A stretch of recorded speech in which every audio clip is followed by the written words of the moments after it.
Welcome back, everybody.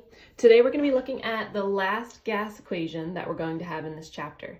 So in our Google Classroom, you should have reviewed the notes that introduced you to what we see right here, our gas density equation. And the notes really are just there for you to see how this equation is derived. And it is derived from our ideal gas law, which we know is just PV equals nRT. So that's explained in the notes for you if you'd like to understand a little bit more about how we get this equation, but this video is really going to be focused on how we use this equation to help us with calculations. So our first question, and this one was listed on the notes for you, and I have it written down here again, is to find the density of oxygen gas at a pressure of 65.0 inches of mercury and 43 degrees Celsius.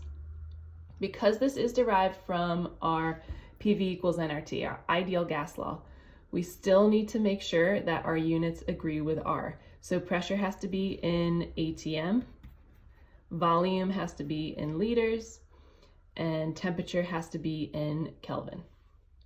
So let's start plugging in the information that we know. Molar mass. If we're working with oxygen gas, we need to remember that oxygen is a Hankel-Brief, so its formula is O2. So its molar mass, just by looking at the periodic table, we should find is 32 grams per mole. The question says to find the density of that gas. That's going to be my X. How many grams per liter?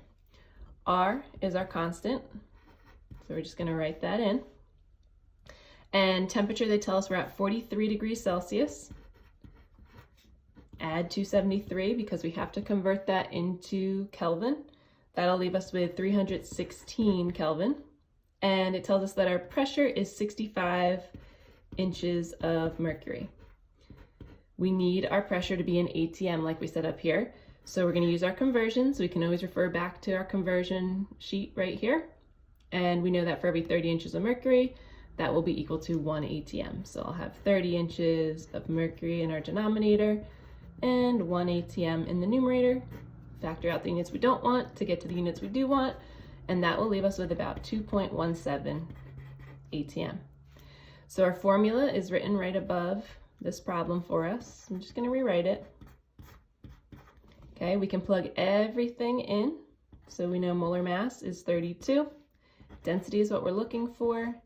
We have our gas constant, our temperature, which is 316, all over our pressure, which is 2.17. So when we solve for density, we should find that the density of our gas, our oxygen gas, is 2.68 grams per liter. Okay, hopefully that helps answer that question that was on our notes. I do have one more example for us that we're going to try out together. And here's our question. We're looking for the molar mass. So in this question, we're not looking for density. We're going to be looking for the molar mass of a gas that has a density of 1.95.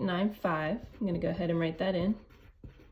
Grams per liter at 27 degrees Celsius. I can plug that into temperature.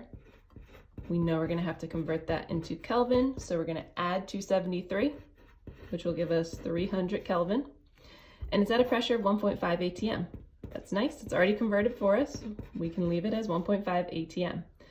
Last step here, and we'll do this at the end, is to identify the gas. And it gives us a little hint here. It is diatomic. So when we find that molar mass, we just have to keep that in mind. R, they didn't tell us, but we always know is 0.0821. So now we plug in all of our given information, again, to our gas density formula. So we're solving for molar mass. I'll leave that as MM. That's what we're looking for. Density is 1.95. R is 0.0821. And T is 300. Temperature is 300. All over our pressure, which is 1.50. So when we plug this into our calculator, we should find 32.0 grams per mole. Okay, remember, since it's diatomic, that means that this molar mass is for 2 of whatever atom it is that we're looking at. So if we want to figure out what the mass of just one atom is instead of the mass of 2, okay, let's just divide by 2. That would leave us with 16 grams per mole. So if we look on our periodic table, look for something that has an atomic mass of 16 or about 16.